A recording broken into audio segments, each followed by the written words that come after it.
Alright, Eternal Life fans, hello! It's Rowan, and I'm going to be answering an audience question today.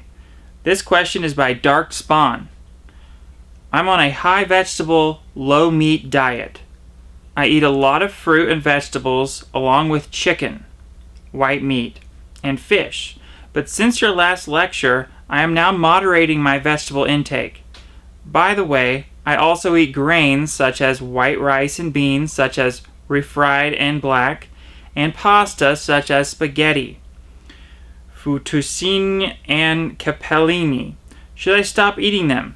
Stop eating one of them, or moderate my intake on them as well? Please make a whiteboard presentation on this, Rowan. Grains and pastas. Alright, so grains and pastas. Well, the most important thing you have to know about grains and pastas is to go gluten-free. Gluten gives the most amount of people the most amount of problems. So if you just give up gluten, you're going to be doing way better than most people.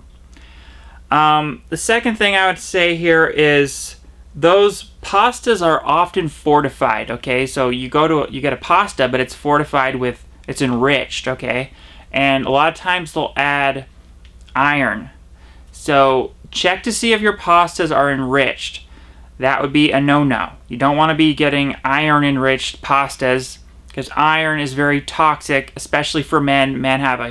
It's horrible for men to have excess iron in the blood. It causes rapid aging and all kinds of other health problems. So check on that.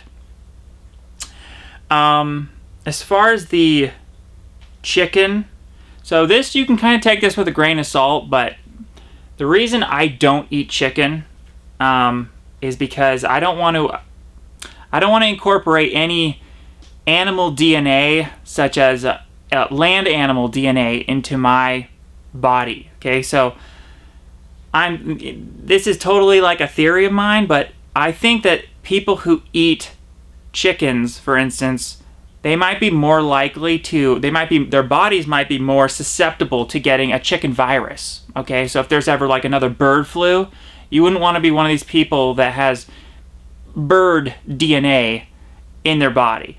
And now that really goes against the popular opinion that, you know, when you eat a meat, you don't incorporate that DNA, it just gets broken down into its amino acids, so you're not really incorporating the DNA.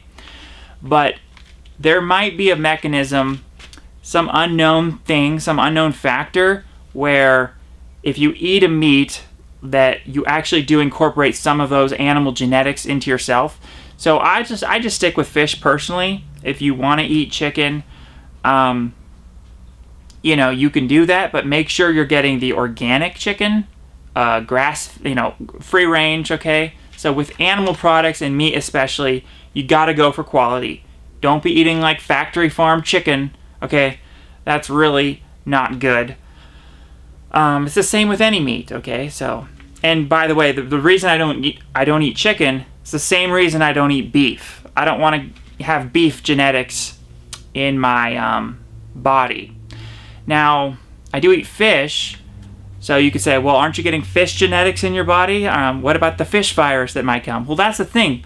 We've never gotten a virus that's like a mass pandemic virus that's come from fish. It's always like a bird or a pig, okay, or some kind of like a bat or a rat. It's never been like a. So I think fish genetics is like the safest. If we're gonna maybe risk incorporating some animal genetics into us, I would risk it with fish more than any other kind of animal. So I think it's just kind of the safest. But back to grains. So that's the main topic of the video, grains. Grains have been thought of as a health food by most people. It's been called the staff of life. Traditionally, people just thought grains as health food, but this is really overlooked, and I think this is a big mistake.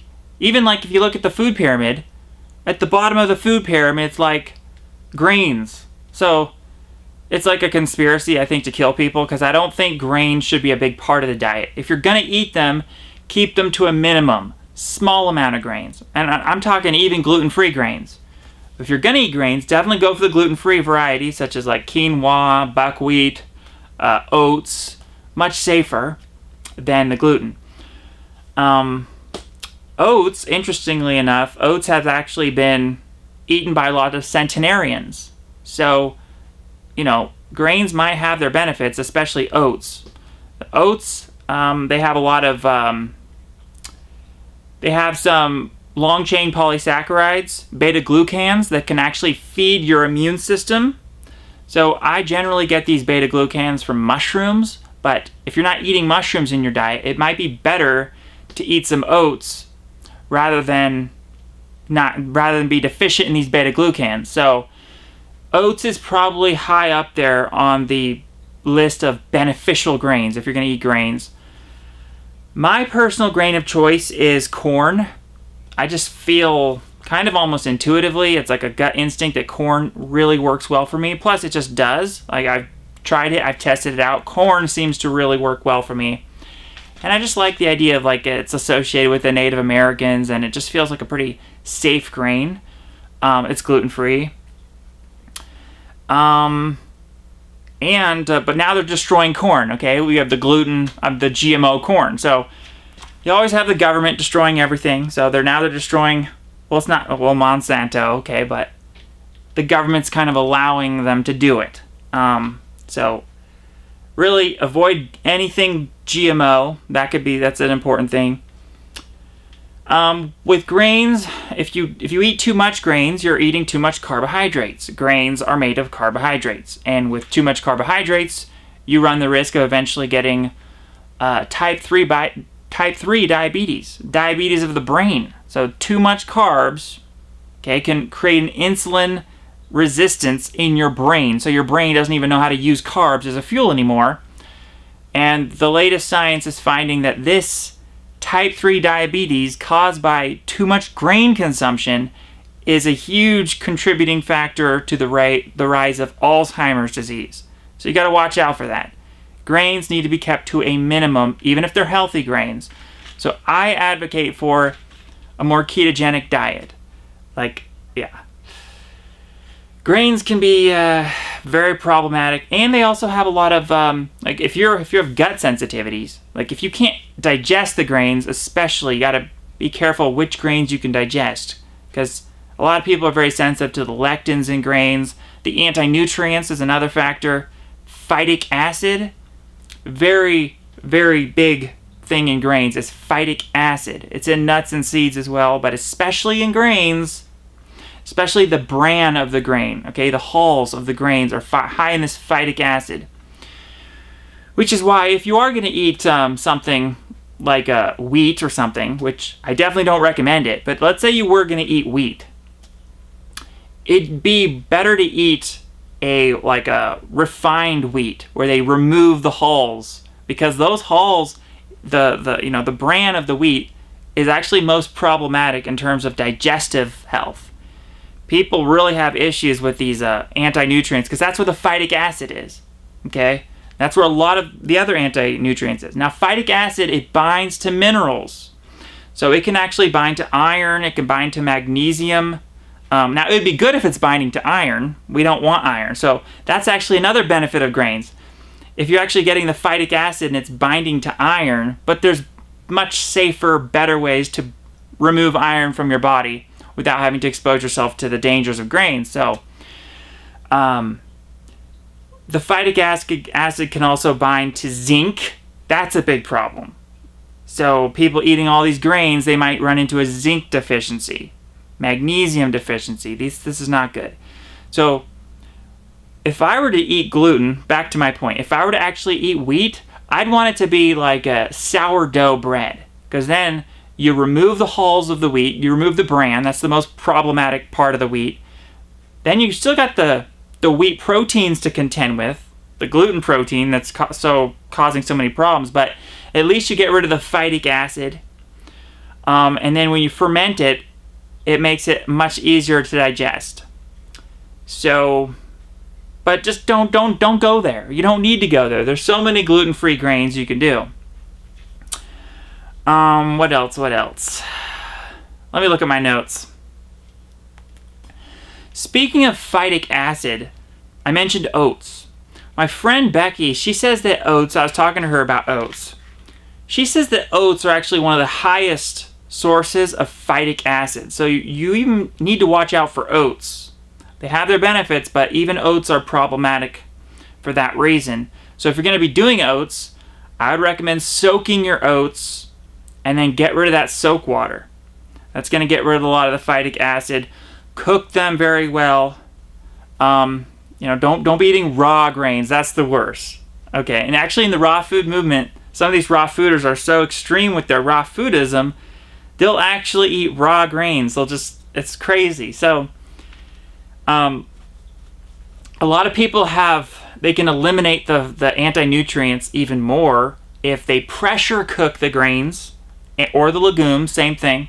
You want to pressure cook them. That would really remove the anti-nutrients and the lectins. It would deactivate the lectins.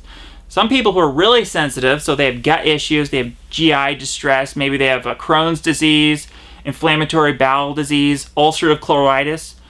They're really sensitive to the lectins, okay? So if you pressure cook the grains and legumes, even those people sometimes can tolerate the grains and legumes. So that really shows that it's really doing a lot to eliminate that. But anyways, that about wraps it up. That's my thoughts on grains and legumes. As far as legumes, peanuts. So you see, this is why I'm not totally against legumes and lectins, because I love peanuts. Okay, and peanuts are actually a high source of lectins. It's all about what you can tolerate. You have to learn your body, what your body can handle. I can handle eating some peanuts. Other people, maybe they can't. Peanut butter, I just love it. So it's about knowing your body. You might need to try an elimination diet. If you have a lot of health issues and you suspect some of your health issues, okay, you don't know. Some of your health issues might be caused by the grains and legumes that you're eating. Even the refried beans and the black beans and these pastas that you're eating. So you got to be careful. So maybe do an elimination diet. See how you feel without eating these grains and legumes. And then, slowly reintroduce them one by one grain, one legume at a time. That way you kind of get a feel for how you're really reacting to these foods. That's about it. Just remember, the biggest issue here, moderation is key. You don't want to be, and give it a break every now and then. Don't have grains and legumes as an everyday food. I even give corn. I eat corn. I eat peanuts, okay? I give those things a break every now and then. So, go a week off and give your body a chance to recover every now and then, so you don't become, you might develop a sensitivity to these foods if you were to eat them every day. So that's important as well. Let me just check my notes one more time, see if I have anything here. All right, so I read back the question, and Darkspawn said they're eating white rice as well, so I should mention white rice. It's kind of a food that's devoid of nutrients, kind of like a waste of space in your diet. So I just wouldn't eat a lot of it. Okay, so really, it shouldn't be a big part of your diet. I'm not going to say you need to eliminate it completely. Maybe if you're doing some sushi, you want some white rice, on there. So, but it's not going to be contributing much nutrients to your diet. In the end here, my final summary is flip the food pyramid around. If you're going to be eating grains and even legumes, that shouldn't be a big part of your diet. With the exception of peanuts, I think it's okay to make peanuts a big part of your diet if you can digest them well. If you can't digest peanuts well, really work on fixing your digestion, fixing your gut, so that you don't have to eliminate awesome foods like peanut butter and things like that. So, just flip that food pyramid around, get these grains to be a small part of your diet, and you should be doing better than most people. Really, the problem comes from eating so much of it, and then you get that diabetes-like reaction, that insulin sensitivity, that whole cascading effect from that, all the problems that can develop from that, and it's so many. It's aging.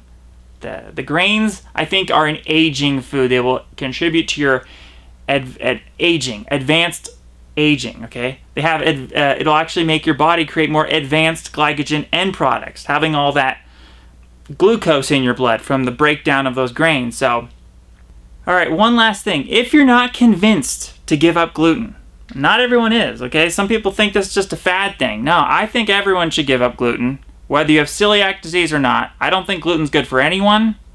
If you're not convinced, in the description of this video, there's going to be a link to a video, an interview I did with the CEO of a gluten-free bread company. And in this interview, we discuss a lot of the problems. We go more in depth, the problems with gluten. So, yeah, if you're kind of on the fence about gluten, watch this interview and hopefully it convinced you to stop eating gluten. I think it could extend your life by a lot. Just giving up gluten and do it. Give it up. Don't eat the gluten. It's bad. Thank you. And may you live forever.